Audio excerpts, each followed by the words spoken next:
ఈ క్యాబ్ డ్రైవర్లకు సంబంధించినటువంటి అంశంలో ట్రాఫిక్ పోలీసుల కాడ చాలా ఇబ్బంది అవుతుంది సార్ వాళ్ళకు. అంటే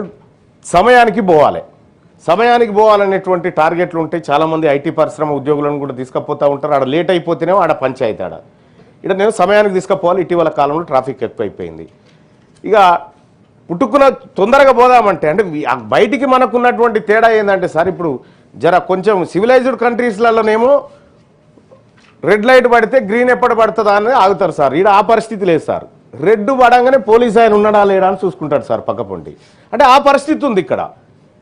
మరి ఇక్కడ ప్రజలు తప్పని చెప్పడానికి లేదు, లేకపోతే ప్రభుత్వం తప్పని చెప్పడానికి లేదు. ఈ సమస్యకు పరిష్కారం కావాలా.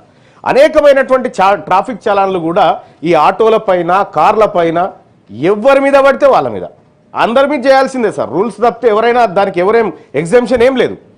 కానీ ఈ వాహనాల ద్వారానే కడుపు నింపుకొని బ్రతుకుతున్నటువంటి ఆటోలు కానీ, క్యాబ్ డ్రైవర్లు కానీ, ర్యాపిడో డ్రైవర్లు కానీ, వీళ్లకు ఒక్కసారి సిగ్నల్ జంప్ అయితే 1000 రూపాయలు పడితే వాళ్ళు 4 రోజులు పనిచేయాల్సి వస్తుంది సార్ ఆ చలాన్ తీర్పడం కోసం.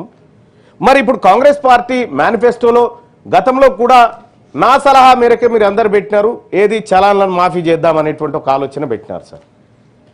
ఒక కట్ ఆఫ్ డేట్ పెట్టి పాత చలాన్లు మాఫీ చేసి రూల్స్ను పకడ్బందీగా ఇంప్లిమెంట్ చేస్తామనేటువంటి ఒక విధానం ఏమైనా తీసుకొస్తే ఈ కాడి నుంచి కొంత జాగ్రత్తగా ఉండేటువంటి అవకాశం ఉంటుంది సార్. లేకపోతే ఏం జరుగుతుందంటే సార్, చలాన్లు అట్లనే పెండింగ్ ఉంటాయి. ఇక ఆయన ఏ మనిషి అన్నా రాని రోడ్డు మీద ఆయన బండి ఆపుతాడు, ఇవి కట్టేదాకా నీకు పోయేది లేదని చెప్తా ఉంటాడు. కాబట్టి ఇప్పుడు అందరికి కూడా మంచిది సార్, మీరు జిహెచ్ఎంసీ ప్రజలు, పట్టణ ప్రాంతాల ప్రజల ప్రేమ చూరగొన్న పార్టీగా మీరు మారాలంటే చలాన్లు మాఫీ చేయండి సార్. ఈ వాహనాల మీద ఉన్నటువంటి చలాన్లు మాఫీ చేయండి. మాఫీ చేయడం ద్వారా మీకే మంచి పేరు వస్తుంది సార్, ప్రభుత్వానికి కూడా. ఎందుకంటే హామీ నిలబెట్టుకున్నటువంటి చాలా తక్కువ నిలబెట్టుకుంటాం, అయినా పర్వాలేదు ఏదో ఒకటి నిలబెట్టుకున్న పేరన్నా మనకు ఉంటుంది కదా అని చెప్పి తమకు రిక్వెస్ట్ చేస్తా ఉన్నా సార్.